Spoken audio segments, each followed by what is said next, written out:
Hi, welcome you all for today's class. I hope sitting at home has not dampened your spirits. Let us fight this deadly outbreak by staying home and staying safe. But as we all say, life must go on.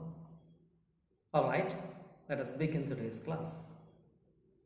I would like to start a story from our textbook, Vistas. The Enemy by Perlis Buck. She was the first American woman to win the Nobel Prize for Literature.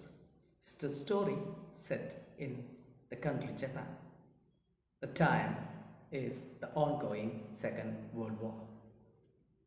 You can imagine the Japan and America were at loggerheads. They hated each other. Of course, you're not going to love somebody who has got put two nukes on you. But the story is slightly a few couple of years before the Hiroshima and Nagasaki happened. So it was after the Pearl Harbor incident when Japan went and torpedoed using U-boats, destroyed the American station Pearl Harbor, and then America entered the war. So the background, I said the background to tell you that the Japanese hated the Americans and vice versa. So the story happens like this. You know, Dr. Sadao is one of the best doctors in Japan. He is a scientist as well, he has invented a kind of medicine that can keep the wounds clean. So when all other doctors had to enlist and join the battle, the ongoing Second World War, only Sadao did not go to the battle. One reason is that he was the best doctor, and second, the old general of the Japanese army was undergoing some sort of treatment, and he did not want Sadao to go to the battlefield, because whenever the general wanted treatment, it would be ready at hand. So that was why he stayed back without joining the army. So the story starts like this. Sadao was living with his wife and two kids in a house that is near the seashore. His house is closer to the sea, and he could see the waves and some islands beyond, which incidentally his father beyond these islands and the place beyond the islands are actually the future of Japan. They did not understand actually what it his father meant that time. All right. So this one fine evening, here we begin the story. One fine evening, Sadao, he was standing on the veranda just outside his house, looking at the beach. And it was a foggy day. The mist was rising from the ocean, so he could see the pines that are standing, which he used to climb when he was a small boy. And he was watching the beach was empty because it was already dark, and the fishermen and all of those must have gone home already. As he was standing there, his wife Hannah just came. And he came and stood close to her husband, Dr. Sadao, and looked at the beach. And after some time, as they were looking at the beach, suddenly Dr. Sadao saw something, as if somebody is coming from the water, as if somebody is thrown out of the water onto the beach. And even his wife noticed that. Hey, is it a man? Is it a human being? Was the first expression that she expressed. Dr. Sadao thought it must be a fisherman, must be washed away, must have encountered some kind of danger, and his boat must have capsized, so he had to maybe thrown out. Anyway, as a doctor, he ran to the beach, followed by his wife. His wife was just behind him. He reached there, and he was right. A figure was trying to crawl, and after some time fell in front of his knees. Dr. Sadao went and inspected and found that the soil around his body was soaked in red color. That is, the man must be wounded. All right, so Hannah, his wife, came and looked. He's a wounded man.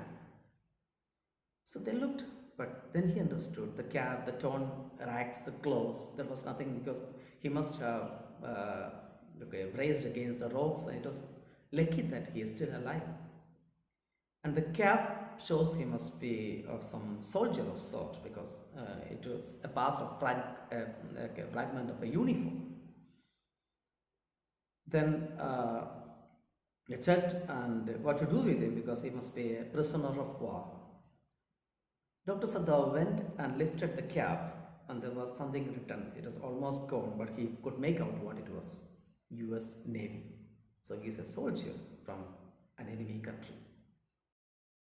Of course, as a first duty, as a citizen, a patriotic man, his duty is to kill the enemy. But Sadhav did not know what to do. He asked his wife, what shall we do? Wife said, okay, let us do one thing. Let us put him back into the ocean. Let him die there. Then Sadhav asked his wife, okay, can you help me? Sorry, I cannot do that. Then he had to make a choice. It's a difficult choice. First of all, his duty as a doctor is to save a wounded man. The man was wounded on his back. It was a bullet wound. He must have been wounded while trying to escape. He was a prisoner of war. And the rocks must have opened the wound. Must have happened a couple of days ago. So this wound is bleeding profusely and there's no chance that the man is going to survive that. He looked very young with his blonde hair and beard. He did not look more than 20 years old. But still he was alive. So Sadhav, first of all, he is a doctor. The duty of a doctor is to save his patients. But there is some other duty, the duty towards your country. And America is the enemy country. And as a dutiful citizen, he should not allow an enemy to get off his duty to kill. So he was caught in this situation. At last, decides, he asks his wife, anyway, let us do one thing. Let us carry the man to our house. Let us tend him. If he recovers, we will hand him over to the police or to the authorities. Let them take whatever decision they would like to make. Okay, it's fine. The wife decided. They lifted and he was very frail and he felt very light. But there was another issue they had to face. The servants in the house, they must be told why this enemy is brought into the house. Alright, they carried the man to his doctor's father's house.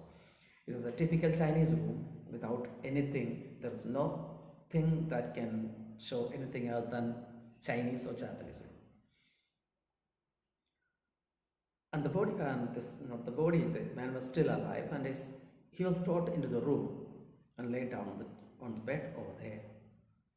So he knew, the bullet is still lodged in his body. So if it is not taken out, the man will surely die. But what to do? And he was so dirty. So asked his wife, you ask and ask the babysitter, Yumi, to come and clean the wounded man. And he told his wife, he informed his wife that he's going to inform other servants, the cook, the gardener, they're going to inform that there's enemies in the house, only to be later handed over to the police. Okay, but when Yumi came, she was taking care of the kids. She came and she found that it was an enemy, an American. She said, I'm not going to watch an enemy. He's a white man. I never watched any white man before. So I'm not going to do that now, especially dirty one.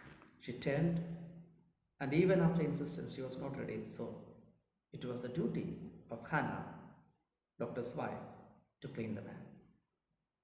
So while she did that, the doctor came with all this medical equipments and put it in a small space near the wall. And the doctor started his operation. Still, I told you already, he was the best doctor in Japan. He just, with the precision of a pianist, his fingers so precise. And first of all, he just looked and found that the bullet must be lodged inside. It has to be taken out. and the bleeding has weakened the man so much. So he took this, all his apparatus and started doing the same, asking his wife to bring the anesthetic. And while the operation was going on, the wife felt like she was going to vomit, and she ran outside because doctor knew she had never seen an operation before. And this is something he is doing it the first time in his house. Anyway, she came back after some time and helped him in bringing all the linen and the clothes and everything. And his precise fingers found the bullet lodged inside. It was just near kidney, but luckily it did not harm it. So he took the bullet out. So he stitched it very carefully. So the first part is done. Then he went to the servants and informed that this enemy, he just did his duty as a doctor. And once he gets well, he'll inform the authorities. Second day, the patient was getting better, and he could even open his eyes, and he was shocked, first of all, to see that he is in an alien surrounding. He never thought that he would be in a house of a Japanese, because, they're enemies. So what happened was that when he opened his eyes, he looked and was about to shrink, and the lady said, Dr. Sadao's wife Hannah said, please don't worry. You're surprised to see that the Japanese speak English, and she said, I speak English because I stayed so many years in America. Incidentally, that's where Dr. Sadao, actually his father sent him to the US of A to study medicine. And that's where he met his future wife Hannah. And he waited until to come back, get his father's permission to make sure she was purely Japanese. Otherwise, his father would never allow him to marry somebody other than a Japanese. Later, they got married and they have 2 kids. And though they studied in the US, it did not mean that they loved Americans, they are their enemies. But this man is a wounded man. So, a couple of days passed by, the man getting better. He started eating and drinking. So, Dr. Sadao said he is going to live. And the servants then started questioning. They asked, what are they going to do? This man is an enemy. He was shot first, then the sea almost killed him. And if this man is going to save him, it's not good, because the sea and the gun could not do. They're going to punish him. Simply superstitious kind of dialogues. Hannah was not superstitious, but she could overhear. Actually, they spoke in front of her as if they wanted her to hear, because they knew that this was an American and a man must be killed because he was an enemy. Alright, and it is the doctor just went and informed that he is going to inform the police that the man, as soon as he gets well. But they were not convinced. So on the 6th day, the man could get up and he could move around slowly. So the doctor had no idea what to do with. Anyway, as they were, the fine day, when they woke up, the servants were not there. And Hannah informed the doctor that all servants left, carrying all things. Even Yumi, the babysitter, left, the cook left, the gardener left. They said they are not going to stay here where you are going to house an enemy, because even after getting better, he is not going to be handed over to the authorities. So doctor is doing something. He is a traitor. So the servant said, we are going, because the servants were in his house, the doctor's house, even in his father's time. So many years worked there. Even the babysitter cried. She said, I will come back later when the children misses me. So the condition was difficult. And one fine day, the next day, one officer came, and Hannah was scared that the servants must have informed somebody. The officer is coming to arrest this man, her husband. But the officer just came and informed the general once, because the general had just an attack. So the doctor was happy, at least. He was happy because it's not going to arrest him. So he goes and while he was treating the general, he informed the general about the situation, the precarious situation, how an American washed on his shore, and he attended his duty as a doctor. The general said, okay, it's fine, but what can we do now? Once he's getting better, we have to do something. So the general came up with a solution.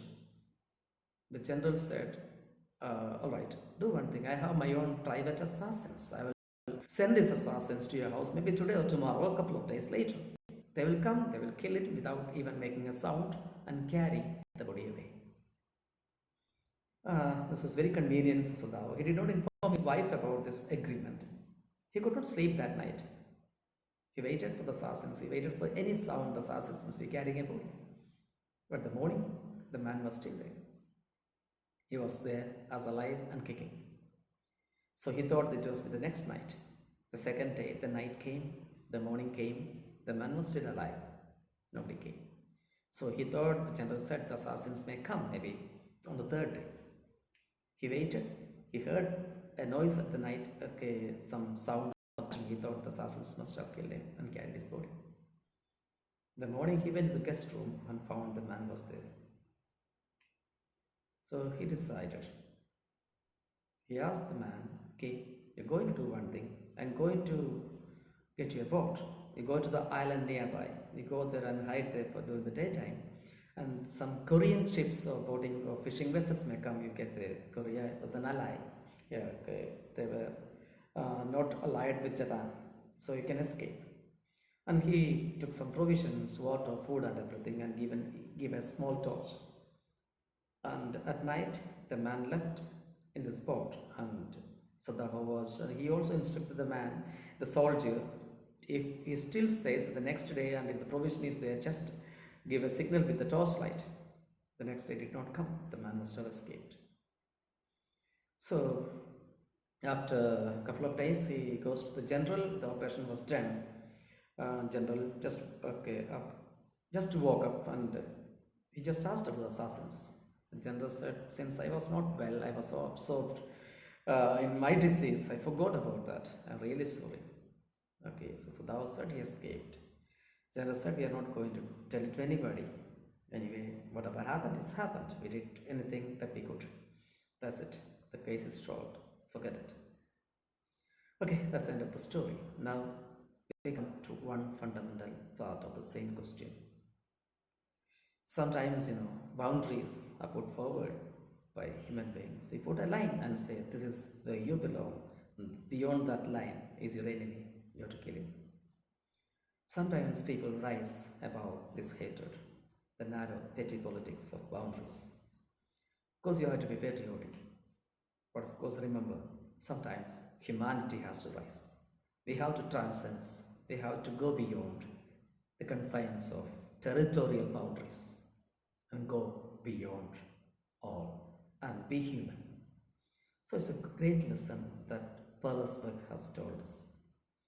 So let us hope that it's going to be an eye-opener for the entire people on this planet.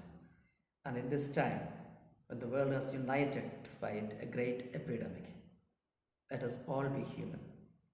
Thank you.